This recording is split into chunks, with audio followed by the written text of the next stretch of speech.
Hey, it's Mike Flaskey here, coming to you with Chasing Birdies. Excited to be here today to talk about all things golf and all things life.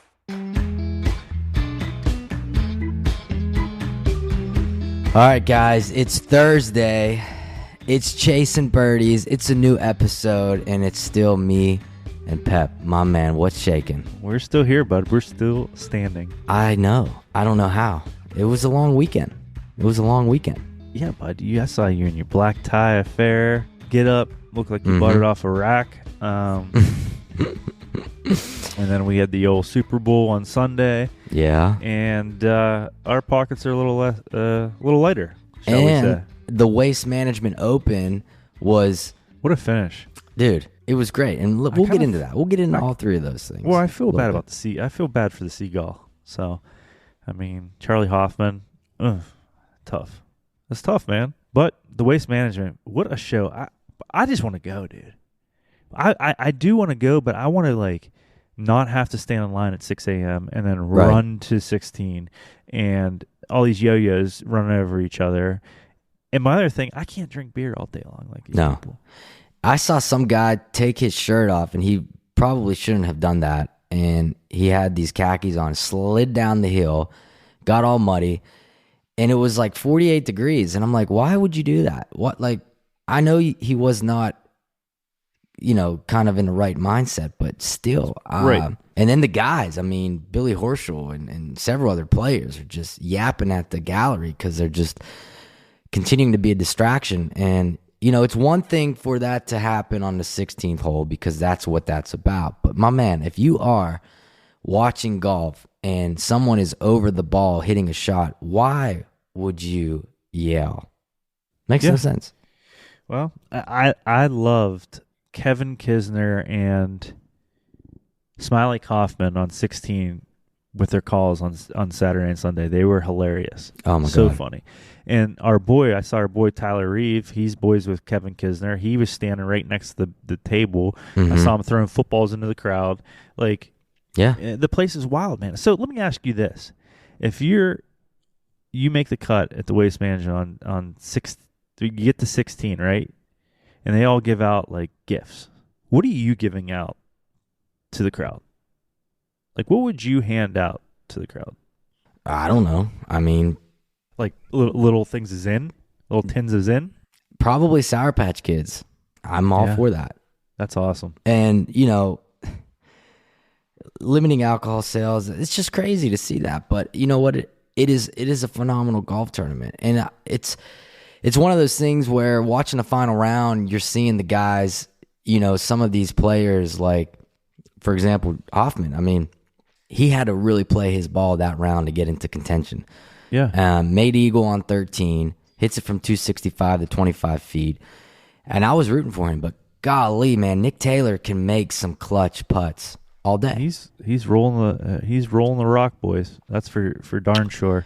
So that was fun. Well, and then did you see John Rahm he said that he was really upset. He wanted to play him. Well, but you got $300 million to go to the other side. You can't have it both ways. Right. And let me tell you this: if you win that event, you're making $2. And I'm not that smart, really not.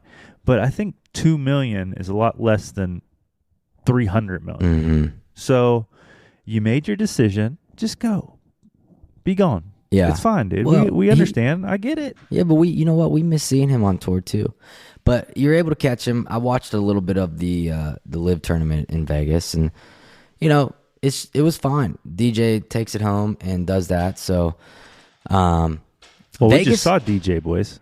We just saw DJ at Grove. He was having a little lunch and then got in his cart, looked at us like we were idiots. Like, what are you four doing here? Are you six doing here?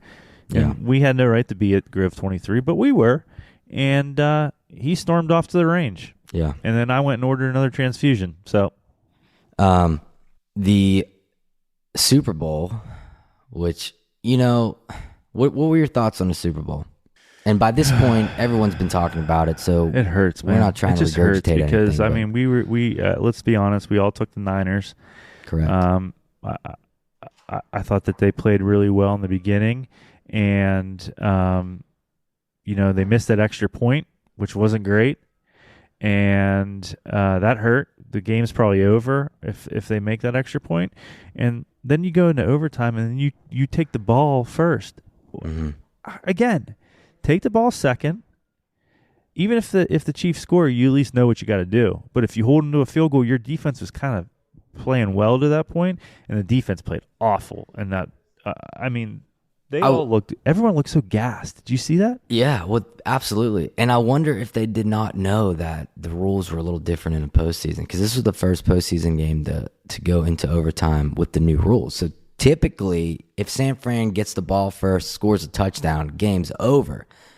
But in this case, even if they score a touchdown, it's not over. Right. The other team's getting the ball. So, yeah, you can't give Mahomes 4 shots every series. And they got him. The first drive, they got him 4th and 1, but you knew what was coming. He was going to take the ball. Yeah, the defense just faltered. He is a dude. He's a stud. Stud. We're Hats watching. Off. Yeah, you can't knock him, but we are watching something pretty impressive, and it's nice. We watched Tom Brady for the most part. We were able to remember that. People talk about Jordan, like, dude, I was still in diapers. I loved Michael Jordan. I watched the finals, but I don't really remember it. Right. But we watched Tom Brady, and dude, how do you not say that this cat is nipping at the heels? He's young. What is he? 26? Yeah, I don't know, but he's 26 or 27 max. So I think we're watching a little bit of a dynasty right now. Now the tough part is, how do you keep that team together? Kelsey, for him, but like, why do you want to keep playing football? Right. You're making millions and millions off endorsements. You're basically married to Taylor Swift, and you've won multiple Super Bowls. Like, she looked pretty good though, dude. She did look pretty good. You know what? I'm here for that, man. Like, it's all good. I don't get annoyed by it. In fact, I thought the Super Bowl, a defensive battle, I thought it was great. It was a little boring at times, but it was a good game. It was exciting, and it definitely has had effect on me on a Monday morning. That's for dang sure. Yeah. But we came out as losers in the betting world, and that's okay. That's okay. But because we're winners in life, dude. We are winners in life. And I know, with us going to Pinehurst here in a couple weeks, been trying to get the swing going a little bit. My stack, I've been still on the program. I've gained 3 mile an hour on my driver speed to date. Bud. So 3. And if you guys are itching to play a little golf, make sure you go to X Golf in Wexford. Simulators are awesome. Sean has been doing great things in that neck of the woods. So check them out in Wexford, Pennsylvania, outside of Pittsburgh, X Golf, and tune in there for the Masters party. It's going to be a good time, and you never know. Maybe the boys will show up there. I don't know. Hey, but watch what you wish for. Yeah. So Mike Flaskey's on the podcast today, and I know you people out there listening going, who's Mike Flaskey? And I'll tell you what, he is an incredible. It was just great talking to him. You could tell he's a genuine person, but my man is brilliant. Entrepreneur with Diamond Resorts, what he did with that company and on the divestiture of that company, and then what he has done for the golf community in general. Yeah. It's phenomenal. Yeah, it's really cool. He's done a wonderful job. We have a lot of mutual friends that know Mike Flaskey, and he has Mike Flaskey Entertainment, which is really cool too. He's doing these big golf events and has a lot of these celebrities playing in it, and he's well connected. But like you said, he's just a humble dude. Think about the transaction that took place with Diamond Resorts and what was the name? Hilton. Paris Hilton, and the Hilton family, and he's humble, man, and I appreciate that. He's a good dude, and he likes his fishing. He goes up to North Carolina, fishes, got his boat. So we'll get into a little bit of that and ask him some questions about how that all went down, and it's a really cool story. Yeah. So without further hesitation here, Pepsi, why don't we just roll this over into Mike Flaskey here on Chasing Birdies. We are back this week on Chasing Birdies, and we're joined today by a gentleman who not only chases birdies in life and on the course, but he's caught several in life. Mike Flaskey joins us here on Chasing Birdies, and what an entrepreneur he is. Just by reading about you, Mike, man, it's like I'm honored to have you on the podcast, man. Listen, it's my pleasure. I love what you guys are all about, and I appreciate the invite. I saw it as an opportunity to have a little fun and make sure we give your audience some fun sound bites, and hopefully it'll be a cool session. Well, it looks like you're not short on fun based on your Instagram. Looks like you like to have that, so. I think fun's important. I think we got to make fun. Yeah, your handle is Dr. Fun or The Vacation Doctor. That's it. The Vacation Doctor. Yeah. That came from, I was the CEO of a big vacation company called Diamond Resorts for a number of years, and my team encouraged me years back to get involved in social media. It was important, and so they came up with the handle, and it kind of stuck. So that's where that came from. Well, yeah, I love that. Diamond Resorts, I remember for so many years, PGA Tour players, a lot of celebrities wearing the Diamond Resort hat. I think you were real popular on the LPGA Tour too, right? Yeah, we did a lot of cool stuff in golf, during my tenure at Diamond Resorts. Our original deal that we did was with five-time PGA Tour winner Brian Gay. Brian wore our hat for 9 years, I think, won with it 3 or 4 times. And Brittany Lincecum on the LPGA, she wore the hat, won with it a couple times. And John Cook on the Champions Tour. Mm-hmm. Here's a name you don't hear too much of anymore. I mean, well, he's gotten older, but man, he had a great career, Cookie. But our mutual friend, Colt Ford, always was repping the Diamond Resort. And I mean, he's bigger than any other name you just named. So, by the way, he was the first guy that started repping the Diamond Resorts. I was thinking golf when I told you Brian Gay, but in the whole music and entertainment world, Colt was the guy, and he's a dear friend, and we did some cool stuff together. We'll if you're interested, we can talk about it. But we created an entertainment platform. That Colt was the original guy that started doing live music at our resorts, and ultimately that thing grew into like 150 live shows a year. I mean, the planning aspect of that, Mike, because it just starts as a small idea, and the next thing you know, you're scaling it up, just like any business, really. But I mean, how many stressful times have you had during that stretch of having to plan all these shows? Well, yes. I mean, I had a great team of people that, thank God, that went out and helped me with it and did a lot of the the heavy lifting. But yeah, in the beginning, in the early days, when we were testing it. I'll never forget, talking about how it all started. Colt, I was doing some TV to promote the Diamond Resorts Tournament of Champions at the Golf Channel, and Brian Gay and I were. And Brian had played junior golf with Colt growing up, knew each other since they were like 12 years old. And we were in the green room, and Colt walks in, and BG's like, Colt, what the world are you doing? And he said, wow, we had an off day, and I can't remember. I think it was when Charlie Reimer was still there or something. He's like, yeah, Charlie wants us to come in. We're going to do a few songs on air. And, here we are. So that afternoon, I invited him to come play golf over at Isleworth, where I live. And that evening happened to be what we kind of our pairings party and all of our celebrities in the very early days of the Diamond Resorts event. And so they were all coming over for a little deal. And I'm like, hey, Colt, you got tonight off. Why don't you guys do like some sort of little acoustic show for us or something? And he goes, yeah, we can do that. So he calls his guy. And next thing you know, while we're playing golf, they're figuring out how to get equipment, the production in there. And they set it up in the men's grill, or the Champions Grill now it's called. And that was the very first concert we ever did that ultimately became the beginning of the Diamond Resort Concert Series. And that's just how it happened. It's incredible. Oh, Jason Brown, for those of you who don't know his real name. Sure. His PGA Tour name, Jason Brown. That's really cool, though, because you think about it, you go to these events, and it's how do you do something different, right? Everything's the same. You show up, you get a shirt, you get a dozen balls that I'm not going to use.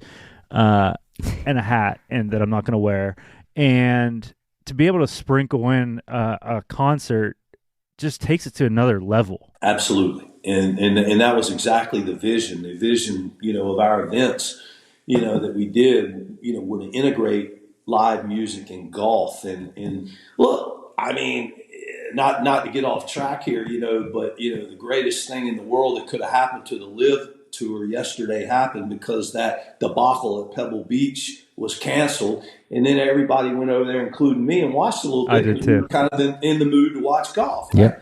Well, they don't have it all wrong, boys. I got to tell you, they got some good stuff that they're doing over there. Some of it maybe not, but having music and fun and introducing young people to the game, relaxing it a little bit, learning the guys wearing shorts, they're on to it. And I'll tell you what, you're going to see the PGA Tour follow suit on more of that kind of stuff sooner than later because, it's a longer conversation. I actually thought it was pretty interesting what I saw yesterday. We have this conversation all the time. Do we think, you go to your Troubadours and Gaza ranches where you can wear your T-shirt and your shorts, bathing suit and barefoot and play golf with the music blaring and drinking, playing ninesomes, whatever. And we're like, is it ever going to get to the point in the golf world where it's like that everywhere? Well, I think that for those that want to be successful, it will. I mean, you've got an aging demographic of baby boomers that eventually are going to age out. And if you want to start capturing the next generations at the top of the funnel, you have to understand what they want. And what they don't want is wearing slacks on a golf course. They don't want their shirt tucked in all the time. And they might want to put their hat on backwards. Just say it. Yeah. It's this guy right here. Yeah, no, I mean, yeah, and we talk about this a lot, so this is kind of repetitive for me to say this, but I absolutely 100% still respect the game in terms of the traditional value that it brings at certain places. You know what I mean? The places you go to where you have to respect the tradition, and that's fine.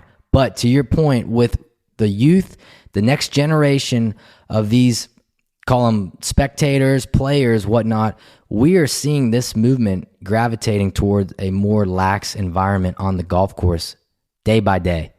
Yeah, look, I couldn't agree more. And, I work with the PGA Tour all the time. And, I consider Jay a friend and, many of the others that I work with over there. But, if you caught them, in a completely honest moment and they were being transparent, I think they would tell you that they got caught, behind the curve, not reinventing themselves soon enough. And when you're the CEO of a company, I mean, which is my day job, running big businesses, strategically, you've always got to be thinking around 3 or 4 corners. You got to be looking at what's next, because if you're not moving forward, you're backing up.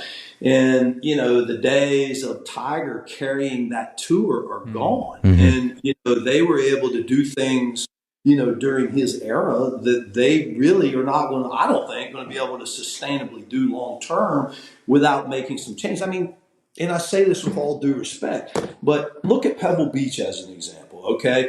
And I promise you I'm saying this respectfully because, like you, I totally respect the game of golf. They made a decision, to make Pebble Beach an elevated event. They eliminated the celebrities on Saturdays and Sundays. That's terrible. Saturday at Pebble Beach was always, everybody tuned in, to see the celebrities. It was a tradition. It was something that I really, picked and learned and took a lot of ideas from. I understand that AT&T is probably complaining because of the quality of the professional field. I understand that they probably had to do something to keep them happy. I understand Pebble Beach is an iconic venue and probably fits, an elevated event. But boys, I got to tell you, Aberg, Pavon, Hubbard, and Dietrich, and Clark, not so much, guys.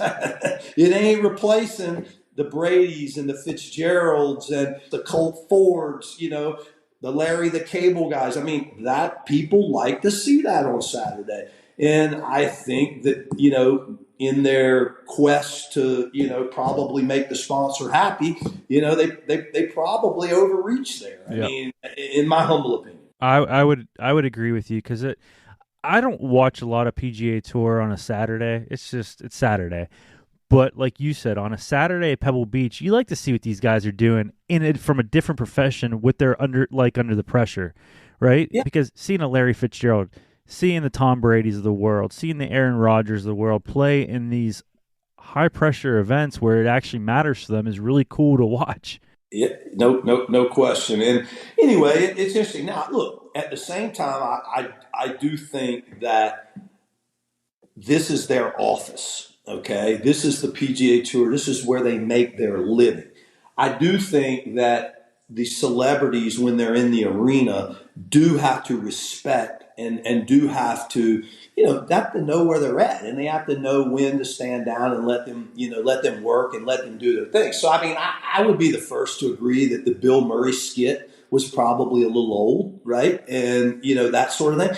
But to not let the people we're talking about that fully respect the players and understand what we're talking about, not letting them be a part of what was the clam bake and what Bing Crosby, it just makes no sense to me. Yeah. Because you're obviously a businessman and have to make a lot of decisions day by day on the fly. What is your opinion on, we got the deal done, right? PGA Tour, not we, I'm not involved in it, but I said we. The PGA Tour got this deal done, and for the players who left, there is some, you heard from Ricky Fowler stating his case, and then apparently Rory and Spieth had some whatever. But what is your opinion on the path forward for these guys who left for LIV, and if they want to make a return to the PGA Tour?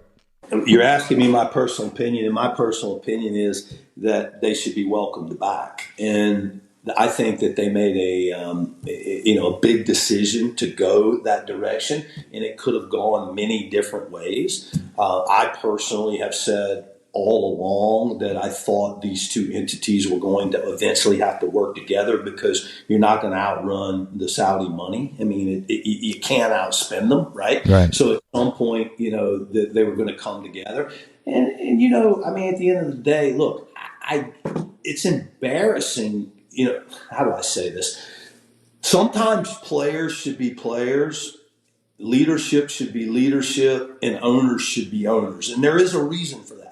I mean, if you look at how Rory has capitulated all over the map on this, it's embarrassing, right? I mean, the truth of the matter is he was trying to carry the party line and do what was best because he decided to stay back.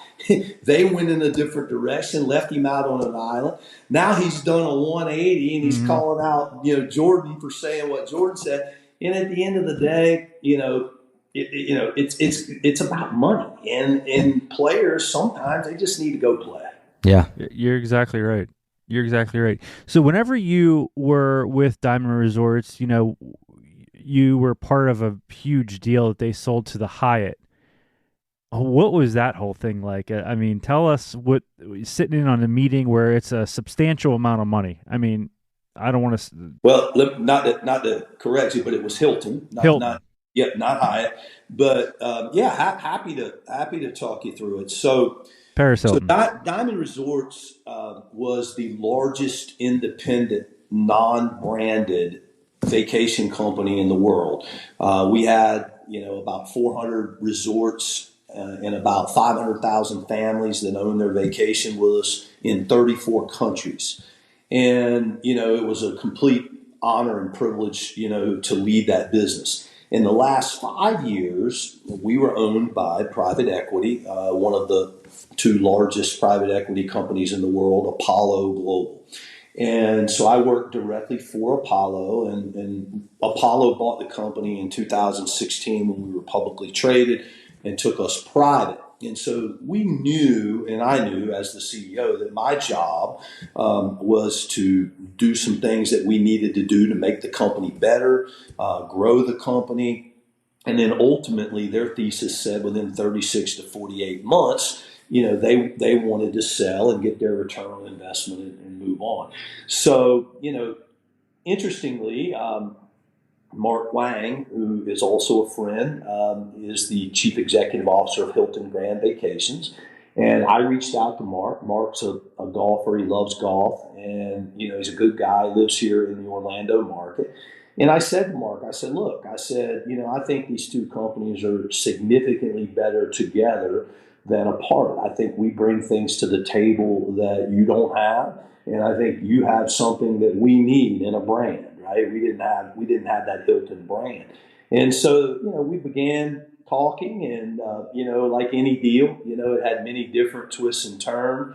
But in the end, we ended up selling the company or merging the companies, and they were the larger slightly of the two, and therefore Mark stayed as the CEO. But it was a $4.3 billion transaction on an EV basis. And it's fun to get in there and do those deals. And so my sponsor, Apollo, was happy. Clearly I was happy. And so it gave me an opportunity to You should be happy. Off and do no wonder golf. You're smiling right now. Look at you. Life's good, bud. I like that fun. Well, so the deal gets done, all right, Mike? You've worked really hard. What do you go buy yourself? What's the first thing that you went out and bought for yourself? It's funny. It's funny that you ask that. People laugh at me all the time because I drive a 2016 Ford pickup truck, and I'm a pretty simple guy, right? I'm not the fast car. I'm a pretty basic dude. I like to play golf. I like to bow hunt. I like to fish. And I like spending time with my beautiful wife. So after that, the rest is like gravy. But I do have a cool boat, and I put 2 new engines and a new generator in it, and it's almost finished. So looking forward to getting offshore and catching some marlin this summer. Is that what you fish for, marlin? Yeah, sailfish, marlin, tuna, wahoo, dolphin. Now, obviously you catch and you eat that shit, right? Like, because that's fresh. Bro, it's good. I'm telling you. We don't eat marlin now. We release them. Yeah. But tuna, the mahi, we call dolphin. The wahoo. It doesn't get any better. In fact, with the tuna sometimes, we eat sashimi right on the boat while it's still. That's so good. The tail's still flopping, and Mike's eating a piece of tuna from it. Absolutely. A little soy and wasabi, and we're good, boys. Let's go. Yeah, that's, I love sushi, Mike. And unfortunately for me, I live in West Virginia, and sushi is a hard crawfish. Yeah, we're not getting shit overnighted here. It might be 2-day or 3-day from last week, but kind of jealous on that front for you. That's one thing about, and you fish in Florida, so like it's not something that necessarily goes away in the wintertime, just like golf. No, the wintertime's actually the best. Down here, I actually spend my summers up in North Carolina. I actually grew up on the Outer Banks of North Carolina. Oh, nice.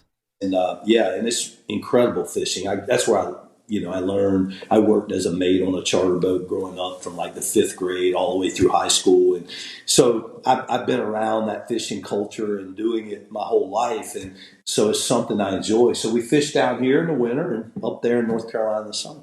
So you navigating through you did the deal with Hilton, and you get out of that Diamond Resorts, and now is this when you transition into MF Entertainment and start really working on your brand now? Is that kind of how that happened? Yeah, and it's a great question, and I think your listeners will find it interesting. So what happens when you do a deal like this, is there's typically a cool off period, and in the business world it's called a non-compete, right? Mm-hmm. And so my non-compete actually expires next month. So I actually have not been able to lead a hospitality company for the last 2.5 years as a part of the transaction. But what I have been able to do is I have been able to focus on MF Entertainment and really grow it. And I've had a ton of fun with it, and really I built a cool little business. And I did spend a couple of years post sale working as a consultant for Hilton Grand Vacation to make sure all the celebrities kept coming back to the event, to make sure that everything was what they bought as it related to the golf tournament. And I enjoyed every second of that. And by the way, I'm also thankful that they invite me back as the founder compete in the celebrity division, and it means the world to me to get the, Mark still lets me come back and be a part of that. I immediately went on the board of Invited, and you guys being a golf podcast, Invited was known as Club Corp for probably 60 or 70 years, right? And they have 260 private golf clubs and city centers, all over the country. And I went on their board of directors, and they asked me if I would create for them what I did for Diamond Resorts in the form of a celebrity professional golf tournament.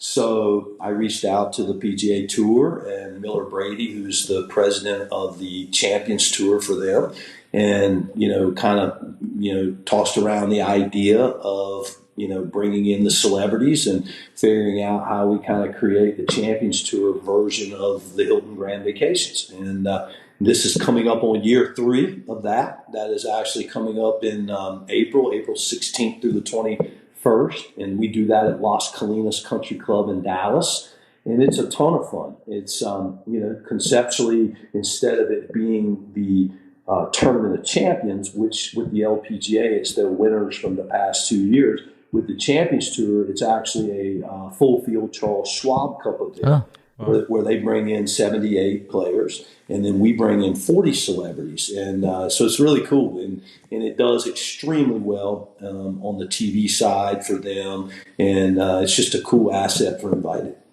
Yeah, the celebrities that there's some that we have mutual friends in, and they all love you. So that's awesome, because when you can take care of those guys, they'll do anything for you. And not that you're asking for it, but it's there if you need them. No question. I mean, it's I like to say, people ask me, all the time, what, how do you, did you get the street cred or become friends with people? And really, in the end, it's really pretty simple. I mean, I got a 10-year history of doing what I said I'm going to do, right? And if you do what you say you're going to do, it sounds pretty basic, but so many people either don't or can't, and we have, right? Yeah. And so, it's interesting how the celebrity community wants to play golf. Oh, it's crazy. Not only do they want to play golf, but they want to play inside the ropes, in an event that is televised, that they can get their brand out there. They can compete a little bit under the gun to really see where their game is with people watching alongside a tour professional on TV.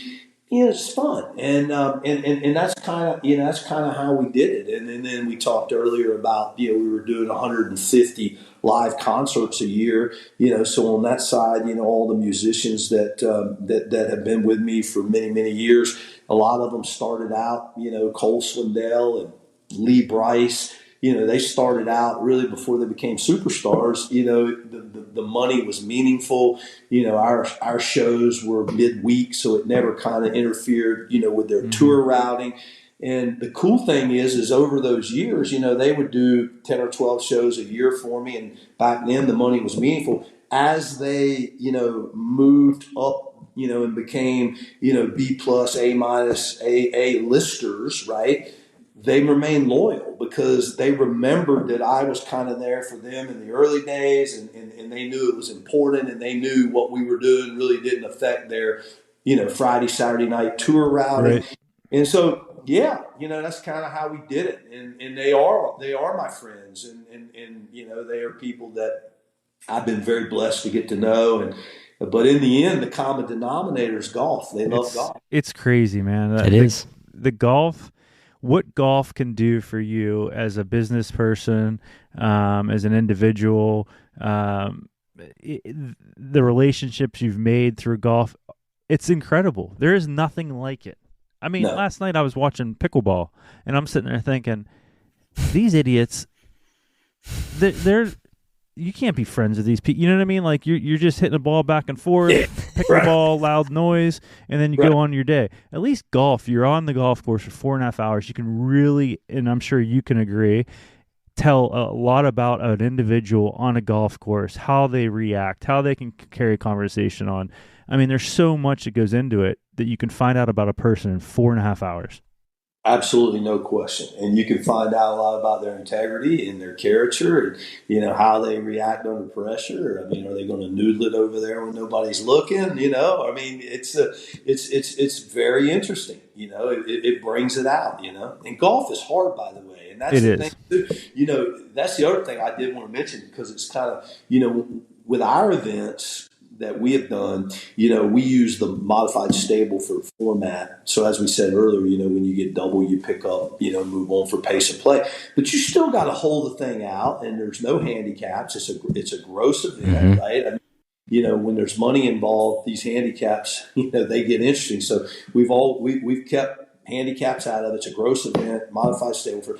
And there are people, guys and girls, that don't want to go under the gun in an environment like that, even with a modified stable for format where they got to hold the thing out. They just don't want to do it. They'll go to a Pebble Beach where they can get a handicap and they can ride along with a pro and they can help out 3 holes with a net birdie or something, and then they can have their cocktail over there on the side. So it's a different deal what we do. So we cater to a little different segment of the celebrity base that actually likes the competitiveness.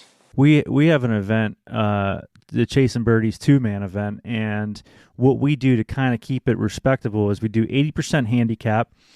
This year we're going to have 40 players, so what we're going to do is we're going to have 20 A players, 20 B players, and we do a complete blind draw. So there's no marriages beforehand, and then we take 80% of the handicap. That's your partner for 2 days, best ball. And we pay out low round first day, low round second day, and then we pay the first, second, third, just to keep it. I mean, because you got to give somebody the second day to play for something if they're out of it. No question, no question. And I think that's awesome that you all do that. Where do you do that? So last year was at the Greenbrier. We had it at Old White in the Sporting Club, the private course there. This year is at Nemacolin, which is a 5-star resort in Pittsburgh. And it's July 14th to 16th. Actually, we should have you come on by and playing it. That's very cool. Well, that's. I tell you, you want to talk about some great golf, man. That whole area of Pennsylvania, really. I mean, honestly, from Philly, from Marion, and Philadelphia Cricket Club, obviously Pine Valley, which is not really fit, but I mean, all the way over to Pittsburgh, and you get Oakmont and Fox Chapel, and where your guys are having your event, and down to Laurel Valley. I don't know what it is, but the greens in that part of the country are so amazing. They can't replicate it anywhere. Well, we always have this conversation. If you can play in Florida, if you can putt in Florida greens, you'll putt lights out up north. No question. No. There's just no question. It's so well, but you're at Isleworth. Is that where you live and play? That's where I live. Yep. But those were some of the best greens that I've played. I'll be honest with you. With that sub air, they had them things ripping at 14s when I was playing. But but they were good. Like he said, it's really difficult for us. Maybe because we just don't play them too often. But to read the grain, you learn as you play more in Florida. But also, when a golf course is in tournament shape, there's really they cut them, double cut them, and roll them. So in that scenario, there's not a ton of impact from grain. If there is, it's really more on the speed side of it. Generally tell either by looking at the cup or the shininess if you're down grain, and that's where it does impact it a little bit. And really anybody can see it shiny and it's fast down grain. The trick is making yourself hit it.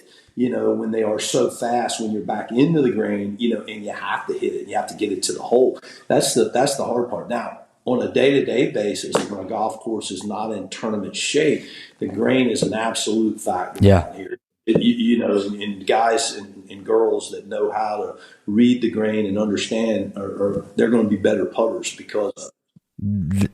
That was one of the coolest experiences. It was probably about 5 years ago. Whenever I first went down there and played in that, I don't know what event it was. It was in January. It was like a pro-am type thing, club pro. The club pro would come and bring their amateur. But I don't know what it was. I was playing there and got paired up with Stuart Appleby, and it was like 48 degrees that morning. maybe 45, and my man rolled out with socks up to almost his knee and shorts on. And then, so we played, and he striped it. I mean, he still hit it good. And then I went back to the range, on the back part of the range, and I'm hitting balls there, and Charles Howe rolls up, and what a swing he has in real life right there. I mean, it's just like pure. No, it's a cool. So the event is called the Isleworth Invitational. Yeah. And I was lucky enough. I played with a former tour player by the name of Jay Williamson, and Jay and I actually won the first year of the event. And so I played in the event many times. It's a great event.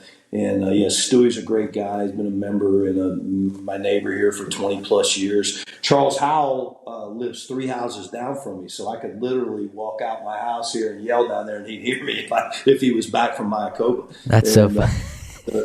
So it's a cool place to be, man. And growing up and having I was joined in 2003. So I've been around here for a few years. So I've seen pretty much all the cycles. So the guy that we played with that day was the guy that bought Tiger's old house. He was like a taller guy with dark hair.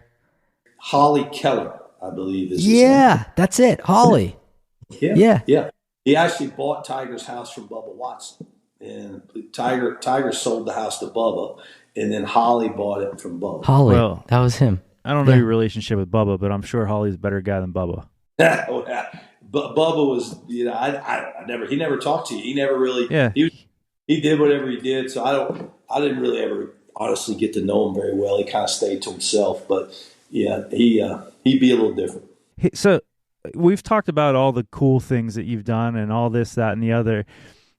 You don't have to mention names either, because I don't want to put you in a bad position. But was there ever somebody you're playing golf with, you're like, man, this guy is a complete dick? Like, well, if I don't have the ability to decide who I'm playing with that day, I've had it happen. But I don't do that a lot, right? It's a or something. But yeah, of course, you see it and you can watch it and and laugh at it and shake your head. But yeah, it happens all the time, unfortunately. Have you? I feel like I saw Tony Romo on your Instagram or maybe one of your businesses. Is he involved in the celebrity tournament with you? Yeah, Tony plays in our events at MF Entertainment, and he is the defending champion of the celebrity division in Dallas for the Invited Celebrity Classic. So he actually lost the first year in a playoff to Marty Fish. Oh yeah, the tennis player, right?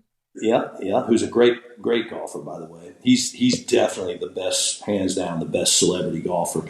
And then Tony's in that conversation. He's right there. And then Tony beat him and Annika this past year, to win it. So yeah, he's our reigning champion.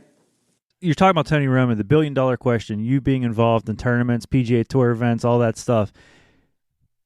These guys playing in a PGA Tour event. Steph Curry, Tony Romo taking another player's spot. What's your take on this? Yeah, it's a great question. Well, I have mixed emotions. I understand the perspective from the sponsor, right? 1,000%. And I understand that they're trying to do something, to generate a crowd. If you look at the events that usually takes place in, it's usually not the Waste Management, or it's not, an event that would be considered, an A-level event with massive crowds, Bay Hill or something. It's usually, kind of a one-off event where they're trying to do anything to drum up the interest and monetize the investment because it's expensive. The flip side of it, from a pure golf perspective, yeah, I do get it. I absolutely get it, and those. I know what it takes. I watch these guys every day. I mean, for every Charles Howell, Stuart Appleby, Mark O'Meara, John Cook, Scott Hoke, Tiger Woods, and go on that have been my neighbors that come through Iowa. There's another, 15 people down there trying to figure it out, like an Arjun Atwal, like a DA Points, and they're trying to get starts to feed their family. So I get it.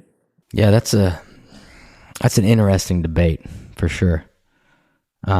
Because it is. It's like these players, these athletes that love golf and are athletes in general, they have game. There's no doubt about it. But whenever you pair it up to, the caliber that we're seeing from some of these guys, it's like, no, it's a media stunt. I mean, yeah. There's no confusion what it is, right? I mean, it's a 100% media stunt. And, when you look at Tony and you look at Steph, I think most of those, I believe, have been Korn Ferry events. I don't know if they've actually played a PGA Tour sanctioned event or not. But anyway, it's still the same concept. You still have the players coming up on the Korn Ferry Tour that are in the same boat. And quite honestly, you could argue the money's more meaningful, right? Or the opportunity, because that might be the week they win, right? I agree with that. I would say the Korn Ferry's almost more important because those are the guys that is such a fine line on the Korn Ferry Tour and the money that they're making. Yeah. I can tell you that, the cool thing about the events that we do and the partnerships that we have had with the LPGA and the PGA Tour champions is that, we do a celebrity rules meeting. I do at 5:00 on Tuesday of tournament week every week. And it's an opportunity to get everybody together, have a couple beers, and kind of get up and, we let the rules official talk about, what's going on for the week. And, but really there's a couple of key messages that we make sure we get out. And that is, hey, this is their livelihood, right? And, when in question, let's defer and make sure, that it's about them, right? And, so that's kind of number one. And then number two, for somebody like Invited to put on an event like the Invited Celebrity Classic, they've agreed to bankroll a $6 million budget before $1 of sponsorship money is brought in. And so, if you all want the opportunity to come in and have a fun week on TV, to get your brand on TV and to compete and to feed the competitive golf side, of your itch, we need you to support them on social media. We need you to be kind to the fans. We need you to sign. Now, we don't want you to hold up play, but we have fan zones set up, and we just ask you to do those things. And they all do. And so, our whole deal is we never want to get in the way of the professional. We want to be seen as an asset, right? And so that's kind of, and when you're on the Champions Tour and when you're on the LPGA, the celebrities significantly move the television ratings needle beyond what they would have on a normal week in, week out basis. It's the Taylor Swift effect. It's the Taylor Swift effect. That's exactly right. I mean, good Lord. They said the Kansas City Chiefs, and we talked about this last week, but the Kansas City Chief numbers have skyrocketed. These little girls that are now watching the game, and you can't blame Taylor Swift. She's going there to support her boyfriend. I mean, that's all she's doing. It's actually really cool, and it's a case study is really what it is. I wish she would come watch me. Yeah, well, it's a microcosm of what of really what we're talking about that we try to do. The only difference is the PGA Tour. They really don't need the celebrity piece of it, as much as the LPGA and the Champions Tour because they have their own sustainable ratings, albeit nothing like they used to be, when the big cat was out there prowling the fairways, It would be like me dating Nelly Korda, boys. Like, they'd keep panning over to me to see what I was doing in the crowd. Yeah. Picking my nose, drinking a beer. So these golf, is it open to the general population to play? Like, how do you get involved if you wanted to play? Well, the way we do our events, the televised events, that we're talking about, like the Hilton Grand Vacations event and the Invited Celebrity Classic, we actually have over 100 celebrities on a wait list to get in and play in these things. they're that popular. Yeah. And it's really hard because, what happens, here I am, back to what we were talking about earlier, you have these people that have supported you from day one. Mm-hmm. When you didn't have a televised, event, and they've been there every time you've ever asked them. And now all of a sudden, you've got this televised event and you got this title sponsor that's bankrolling $6 million. And what they care about is who's got the most followers on social media, mm-hmm. who's going to engage, who's going to collaborate, who moves the needle for TV. And it becomes this balancing act that's really, really hard because I'm as loyal a person as you're ever going to meet. But at the same time, I work for them, right? And so we end up forming these committees. And while, yes, I have a voice, I'm just one vote, Yeah. And, who gets to play. And so as it relates to, the general public, we encourage them to come out and have fun. It's a great vibe. Obviously there's ticket sales for all of our events that they can come out and be a part of and enjoy it. It's really cool. No, that's awesome, man. And the good thing is, it does promote, it's a charitable cause. It's a charitable cause. Yeah. And in fact, the event that is now the Hilton Grand Vacations event, in the first 5 years of that event, when it was then title name was the Diamond Resorts Tournament of Champions, that event donated $5.3 million in 5 years back to the Florida Hospital for Children. And that was something that, 4.3 of it went to the Florida Hospital for Children, and the other went to the University of Florida Shands Children's Hospital, but to children's healthcare. And so, it's real. The Invited Celebrity Classic in the first couple of years has given over $250,000 back to the Momentous Institute for Children in Dallas. And so we're having fun. We're creating a product for TV, but we're also doing something really cool in those local communities. That's really cool. Yeah, all right, Mike. You and I and Ryan are on the first tee. We're drinking a couple beers. I'm smoking a cigar. Do you smoke cigars? Only if I'm alone or with somebody. Well, then we're in. So I'll have one for you. What's the money game we're playing? What's your go-to money game? Well, I kind of like a Nassau. Okay. If you ask me my go-to, I like to play front-back total, 2-down automatics, and pick the money based on who's in the group, based on who's on the tee box, and what I believe to be the handicap fairness. Yeah, I love playing Nassau. Auto twos, man, makes it easier. I hate handicaps. Yeah, I don't like handicaps either. I understand it, and I think that if you don't play handicaps, you leave out such a large part, of the population that loves the game. So I totally get it. But when it comes to money, people do funny things, when it comes to money. So I'm looking at my recap from last year. Okay. Yeah. How it started, +1. Lowest handicap, +1.9. How it ended, 0.5. My scoring average is 74.2. Yeah. How the hell is that? That doesn't even equate because there's zero chance that I'm a plus. Yeah. Well, the way that I'm no expert on the handicap system, but supposedly you're only supposed to shoot your handicap one every 10 times or something. I think sweet. Something along. That's nice. So they're right on mark. They're right on point then. But the problem you got is that you put every score in, and other people manage it. Right? Yeah.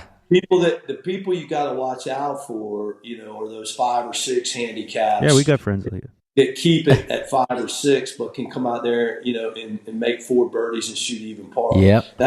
That's the guy that's going to run you to the ATM. Yeah. That's Ben Roethlisberger. That's the big story here in Pittsburgh. They have the Ben Roethlisberger role.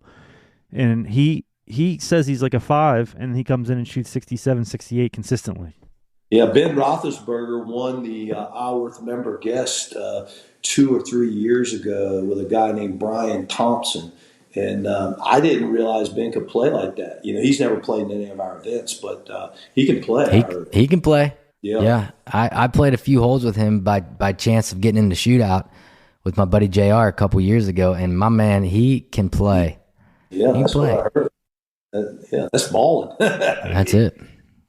Well, I hope that we get the opportunity, Mike, to meet you in human form and peg it up, man. Whether it's down in your neck of the woods, up here in our neck of the woods, I'm sure our paths will cross at some point, and I hope they do. Be my pleasure. Send me some information on your event. I look forward to reading about it and learning more about it. And hey, kudos to you guys for doing a cool podcast. And I know that I look back at some of your work. You guys do a great job. I appreciate you having me on, and hopefully your audience will like the show. I think we gave them a good, diverse mix of content. Yeah, no, absolutely. And that's what we want. We just want to kind of fill people in with what other people are doing in life, chasing birdies. But before we let you go, we got to finish it off with our tap-in segment presented by Bettinardi Golf. Check them out online at bettinardi.com. Jonathan's going to ask you 4 or 5 questions that demand your quick-witted response. Let's roll. All right, buddy. What advice do you give people that want to be an entrepreneur? Find a mentor and listen to them and try not to make the mistakes that others have made. That's good. Bucket list golf course. Ooh. I'd have to say I've been blessed to play a lot of them. I haven't played Cypress, so Cypress. All right. That's a good one. How many hole-in-ones and where? Never had one. No. Never chasing. had one. See, you're chasing. So then the next question is, what are you chasing? What am I chasing? Well, I just got married December 16th. Congrats. I got a beautiful wife, and so I'm chasing happiness. Off the golf course. On the golf course, I'm always chasing birdies and great friendship, like you said earlier. I try not to, get paired up with those people we have to roll our eyes when I can control it. That's right. Mike Flaskey, thank you so much, my man. We're gonna do it again, and I can't wait to tee it up with you and smoke that cigar. I can't wait either, and I appreciate you all having me on Chasing Birdies. Thank you. Thank you, Mike. Mike Flaskey on Chasing Birdies.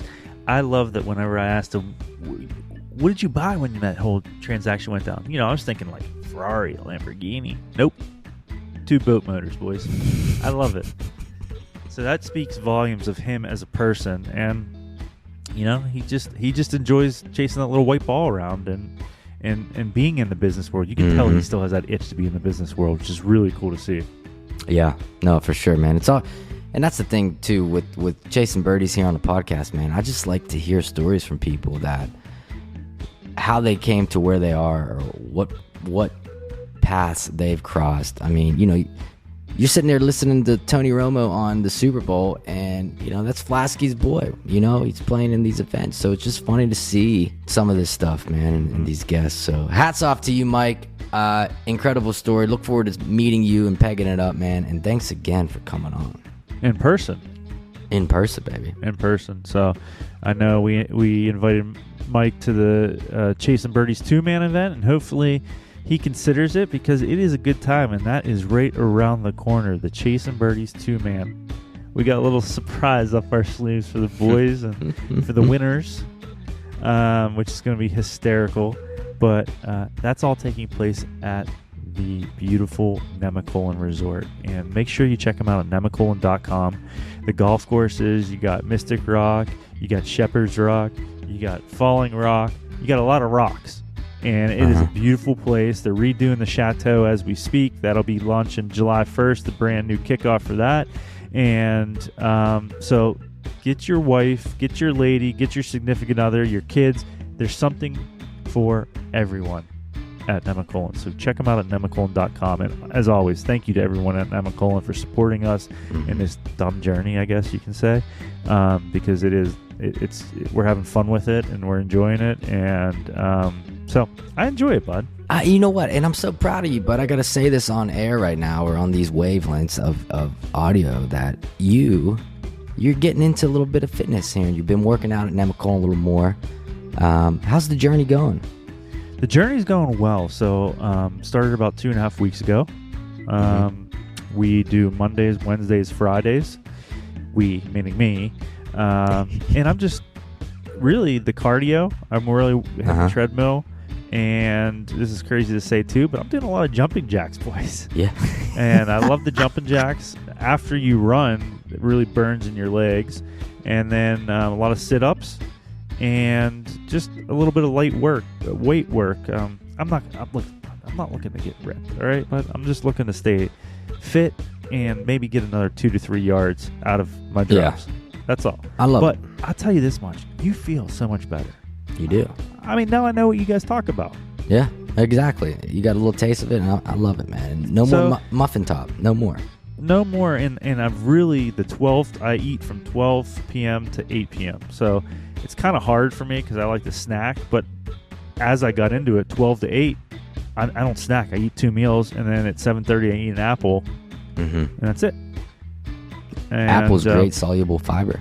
So a lot of water, a lot of coffee leading up to that noon time. But okay, that's good. That was a longer answer than I expected, but I love it. I'm happy. I mean, this body's a temple. It's not just easy. Yeah, it's not easy. I know. So, little golf thing here. This weekend's the Genesis Invitational Riviera Country Club. Who's playing in it?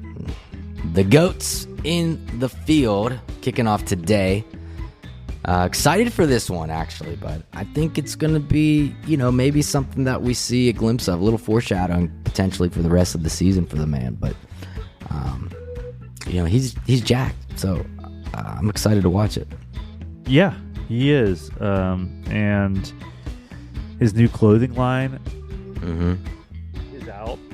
So as you guys see, his new clothing line is out, and he teased it last week with the glove. That's kind of a cool glove with the new logo on it. But as I said before, if you turn that logo upside down, they're saying it's 18 holes. The stripes on the tiger, blah, blah, blah. Or is that 18 majors that he's chasing down? That's so. Let you guys decide that. And, man, I am so excited for the Pine Needles too, man.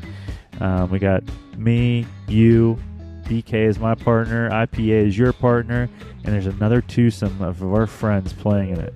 Mr. Eric Tangrady and Mr. Neil Walker. In a gross event. I love it, dude. So they're really excited, and it is exciting. So hopefully one of these teams makes the cut. Yep. One of these 3 teams makes the cut. That's all we need.